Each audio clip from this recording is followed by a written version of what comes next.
Cordial saludo. Video realizado por Jeremías Saulín Nova León para el paso 4 de procesamiento de señales digitales. En este nos solicitan que realicemos un video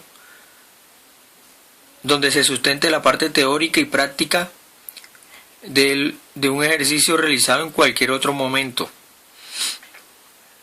Hemos seleccionado para tal fin los ejercicios realizados en el paso 3, tanto la teoría como la práctica. Entonces iniciamos. Introducción. El procesamiento de audio es la alteración intencionada de señales auditivas o sonido, a menudo a través de un efecto de audio. Como las señales de audio se pueden representar electrónicamente en cualquier formato digital o analógico, el procesamiento de señales se puede producir en cualquiera de los dominios. Los procesadores digitales operan matemáticamente en la representación digital de la señal. La imagen nos muestra lo que sucede cuando tenemos dos canales de una señal en fase.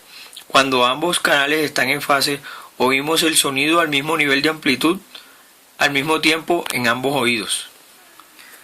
Pero si un lado de la señal se invierte, como se muestra en el segundo ejemplo, las señales literalmente se anulan entre sí. De hecho, si estábamos usando una onda sinusoidal pura, la combinación de ambas señales fuera de fase resultaría en absolutamente nada, solo silencio, ya que los sonidos literalmente se anulan entre sí. Fase de cancelación. La relación en el tiempo de dos o más formas de onda con los mismos o armónicamente relacionados periodos nos da una medida de su diferencia de fase. La cancelación de fase ocurre cuando dos señales de la misma frecuencia están fuera de fase entre sí, dando como resultado una reducción neta en el nivel global de la señal combinada. Si dos señales idénticas están 100% a 180 grados fuera de fase, se anulan por completo el uno del otro si se combinan.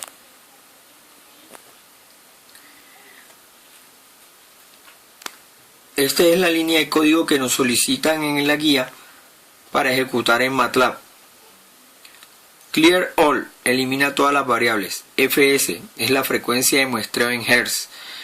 T es el eje de tiempo en segundos. F1 y F2 es la frecuencia en Hz. A1 y A2 es la amplitud. W1 y W2 es la fase en grados. Sound es la reproducción sinusoidal. Al ejecutar esta línea de código no se escucha nada, ya que las señales idénticas están 100% a 180 grados fuera de fase. Se anulan por completo el uno entre sí si se combinan. En el siguiente punto se nos solicita cambiar la frecuencia a 441 Hz. Al escuchar nuevamente, con esta línea de código tampoco se escucha nada, ya que las señales son idénticas y están 100% a 180 grados fuera de fase, las cuales se anulan por completo. En el siguiente punto nos solicitan cambiar la diferencia de fase a 179 grados y escuchar nuevamente. Al aplicar esta línea de código se alcanza a escuchar un sonido mínimo. Cuando ambos canales están en fase, oímos el sonido al mismo nivel de amplitud y al mismo tiempo en ambos oídos. En el punto D se nos solicita graficar las señales Y, Y1 y Y2 en el dominio del tiempo para los literales B y C, apoyándonos en la función plot e investigando los límites adecuados para poderla visualizar. El comando axis, cuando se ejecuta el comando plot, crea un eje X y un eje Y, cuyos límites se deducen a partir de los valores máximo y mínimo de cada uno de los vectores X y Y. El comando axis permite cambiar el rango y la apariencia de los ejes. Está el comando axis X mínimo, X máximo, Y mínimo y Y máximo, que establece los nuevos límites a los ejes X y Y. Axis equal establece la misma escala para ambos ejes. Axis square, región cuadrada, y axis teeth Ajusta los límites de los ejes al rango de los datos.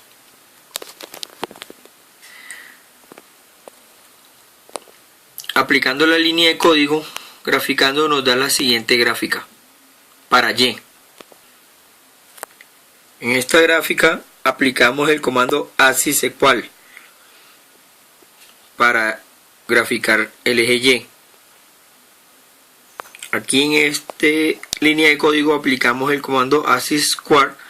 Ahí observamos la gráfica cuadrada para Y con la misma línea de código.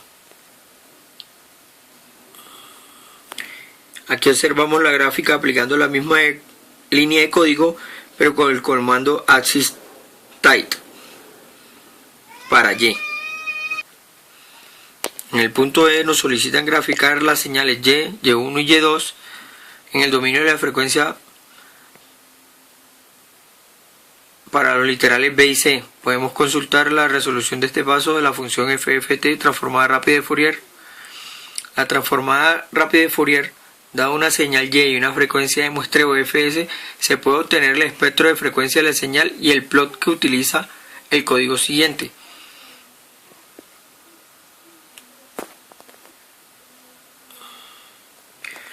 Aplicamos el comando para Y de la transformada de Fourier, la cual nos da la siguiente gráfica. Esta es la gráfica aplicando la transformada de Fourier para el eje Y1. Esta es la gráfica aplicando la misma línea de código con la transformada de Fourier para Y2. Conclusiones.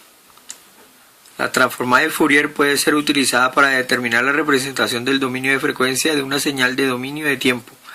La transformada de Fourier inversa convierte una representación en el dominio de frecuencia en el dominio de tiempo. Cuando en MATLAB se utiliza la función FFT de calcular la transformada de Fourier, el vector resultante contendrá información de amplitud y fase en las frecuencias positivas y negativas. Las frecuencias positivas y negativas serán iguales si y solo si la señal del dominio del tiempo es real. La transformada de Fourier descompone una señal en una suma de sinusoides estacionarias. Por lo tanto, cuando se transforma una señal de sonido regular de todos los cambios en el contenido de frecuencia pueden no ser observados. Por lo tanto, de corta duración de ventana FFT se utiliza generalmente para observar el contenido de frecuencia instantánea. La onda sinusoidal es más o menos la piedra angular de todas las señales.